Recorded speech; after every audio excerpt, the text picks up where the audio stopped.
रूसी राष्ट्रपति Vladimir Putin Bharat आने की तैयारी कर रहे हैं। हमारे हथियार दुनिया में तहलका मचा रहे हैं और हमारी पर्यटन इंडस्ट्री ने कमाई के सारे रिकॉर्ड तोड़ दिए हैं। यह खबरें नहीं, बल्कि इस बात का ऐलान है कि भारत अब वो नहीं रहा जिसे दुनिया हल्के में लेती थी।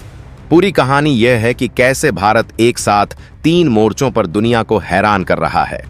रूस के राष्ट्रपति व्लादिमीर पुतिन 4 साल बाद भारत आने वाले हैं। यह कोई आम दौरा नहीं है दोस्तों। यह पश्चिमी देशों, खासकर अमेरिका और यूरोप के मुंह पर एक करारा तमाचा है। जब से यूक्रेन युद्ध शुरू हुआ है, अमेरिका और यूरोप ने एड़ी चोटी का जोर लगा दिया कि रूस को दुनिया में अकेला कर दिया जाए। उन्होंने रूस पर हजारों प्रतिबंध लगा दिए, उसकी अर्थव्यवस्था को तोड़ने की कोशिश की और हर देश को धमकाया कि जो रूस के साथ खड़ा होगा उसे इसका अंजाम भुगतना पड़ेगा। यूरोपीय यूनियन ने तो हाल ही में रूसी ऊर्जा कंपनियों पर ऐसे प्रतिबंध लगाए कि रूस का तेल और गैस बेचना मुश्किल हो जाए। लेकिन इन धमकियों के सामने एक देश था जो ना झुका ना रुका। वह देश है भारत।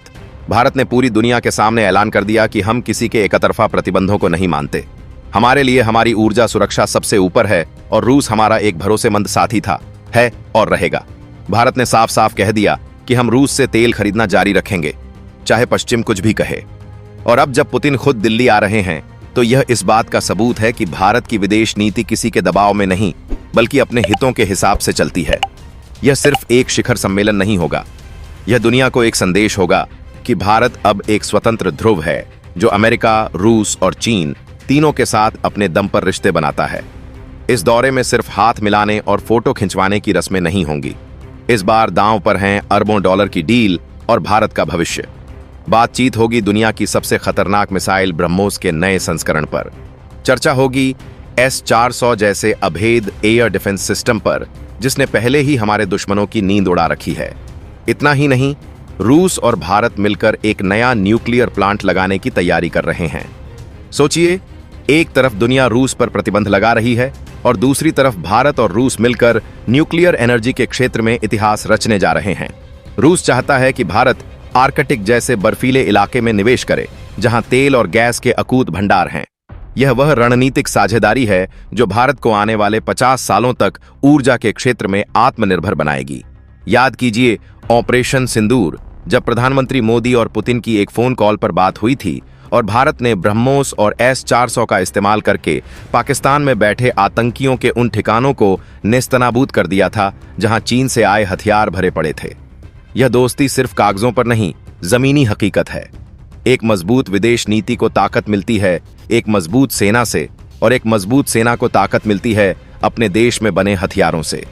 और दोस्तों, इस मोर्चे पर तो भारत ने ऐसी कहानी लिखी है जिस पर यकीन करना मुश्किल है। आप कोई नया काम शुरू करते हैं, लेकिन बाजार में आपकी कोई पहचान नहीं, कोई आपकी बात नहीं सुनता। आपके सामने अमेरिका, रूस और चीन जैसे बड़े बड़े खिलाड़ी खड़े हैं। आपको अगर क्वालिटी वाले हथियार चाहिए तो आप अमेरिका या रूस के पास जाते थे। अगर सस्ते और घटिया हथियार चाहिए तो चीन के पास। ऐसे में भारत कहां खड़ा था? हम दुनिया के सबसे बड़े हथियार खरीदार थे, बनाने वाले नहीं। 7-8 साल पहले तक दुनिया में कोई यह मानता भी नहीं था कि भारत हथियार बना भी सकता है। लेकिन फिर भारत ने एक ऐसा रास्ता चुना जिसने पूरा खेल पलट दिया। हमने मुनाफे की चिंता नहीं की, हमने सिर्फ एक चीज पर ध्यान दिया, क्वालिटी। हमने ऐसे हथियार बनाए जो दुनिया में किसी से कम नहीं थे। शुरुआत में हमें रिजेक्शन भी झेलना पड़ा, लेकिन हम एक मौके की तलाश में थे और वह मौका हमें दिया आर्मेनिया ने। आर्मेनिया ने हमारी ATAGS यानी हमारी बनाई हुई तोपों पर भरोसा जताया। उन्होंने दर्जनों तोपें खरीदी और जब इन मेड इन इंडिया तोपों ने आर्मेनिया की धरती पर अपनी ताकत दिखाई तो उसके बाद जो हुआ वह इतिहास है। आर्मेनिया हमारी तोपों की परफॉर्मेंस से इतना खुश हुआ कि अब वह 80 और 80 AGS खरीदने जा रहा है। जी हाँ, 80 और यानी भविष्य में आर्मेनिया की पूरी आर्टिलरी मेड इन इंडिया होगी। और कहानी यहीं खत्म नहीं होती। आर्मेनिया अब कह रहा है कि हमें आपकी ब्रह्मोस मिसाइल भी चाहिए, आपका आकाश एयर डिफेंस सिस्टम भी चाहिए। उनके पास अभी पूरे पैसे नहीं हैं, तो वह भारत से कह रहे हैं कि आप हमें लोन पर यानी क्रेडिट लाइन पर हथियार दे दीजिए, हम किश्तों में पैसा चुका देंगे और भारत इसके लिए तैयार है। यह तो बस शुरुआत थी। फिलीपींस ने हमारी ब्रह्मोस मिसाइल खरीदी और आज वह इतने खुश हैं कि जल्द ही $700 मिलियन का और ऑर्डर देने वाले हैं। दर्जनों देश आज भारत के सामने लाइन में लगे हैं। हमारी शुरुआत धीमी जरूर थी, लेकिन आज हमारी डिफेंस इंडस्ट्री की नींव इतनी मजबूत हो चुकी है कि इस पर हम मिलिट्री सुपर पावर की एक विशालकाय इमारत खड़ी करने जा रहे हैं। लेकिन दोस्तों, यह जो आत्मनिर्भर डिफेंस की ताकत भारत हासिल कर रहा है, इसका असर सिर्फ युद्ध के मैदान तक सीमित नहीं है। यह सिर्फ संयोग नहीं बल्कि एक सोची समझी रणनीति का हिस्सा है।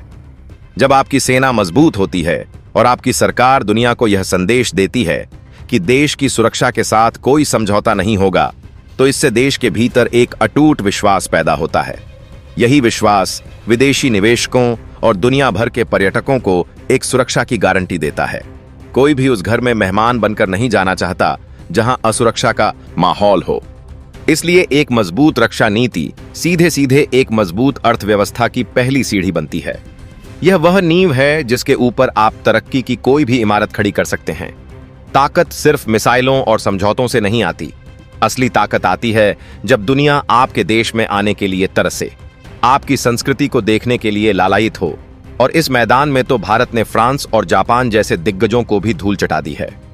World travel and tourism council की 2024-25 की रिपोर्ट ने पूरी दुनिया में तहलका मचा दिया है।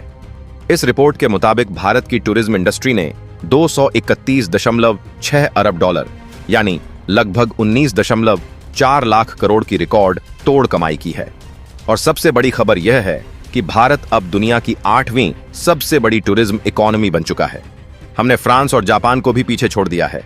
आज दुनिया के टॉप 10 देशों की लिस्ट है अमेरिका, चीन, Germany, Britain, Mexico, Italy, Spain और 8वें नंबर पर हमारा भारत।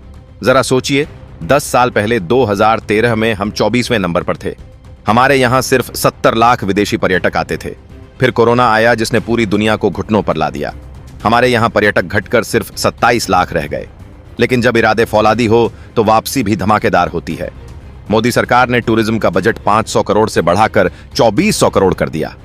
इनक्रेडिबल इंडिया 2.0 जैसे डिजिटल कैंपेन चलाए। स्वदेश दर्शन योजना के तहत हमारे धार्मिक और सांस्कृतिक स्थलों को ऐसा चमकाया गया कि दुनिया देखती रह गई। और इंफ्रास्ट्रक्चर 2014 तक हमारे पास सिर्फ 91,000 किलोमीटर नेशनल हाईवे थे। आज ये बढ़कर 1.46 लाख किलोमीटर हो चुके हैं। 88 नए एयरपोर्ट बनाए गए। लगभग 98% रेलवे का बिजलीकरण हो चुका है। और वंदे भारत जैसी ट्रेनें सफर का अनुभव बदल रही हैं। और एक ऐसा भारत जिसकी संस्कृति और खूबसूरती का जादू पूरी दुनिया पर चल रहा है। यह सिर्फ आंकड़े नहीं हैं, यह एक ऐलान है। यह ऐलान है कि भारत अब दुनिया के बनाए नियमों पर चलने वाला देश नहीं, बल्कि दुनिया के लिए नियम बनाने वाला देश बन रहा है। पुतिन का आना, ब्रह्मोस का बिकना और टूरिज्म का बढ़ना, यह सब इस बात का सबूत है कि 21वीं सदी हिंदुस्तान की सदी है।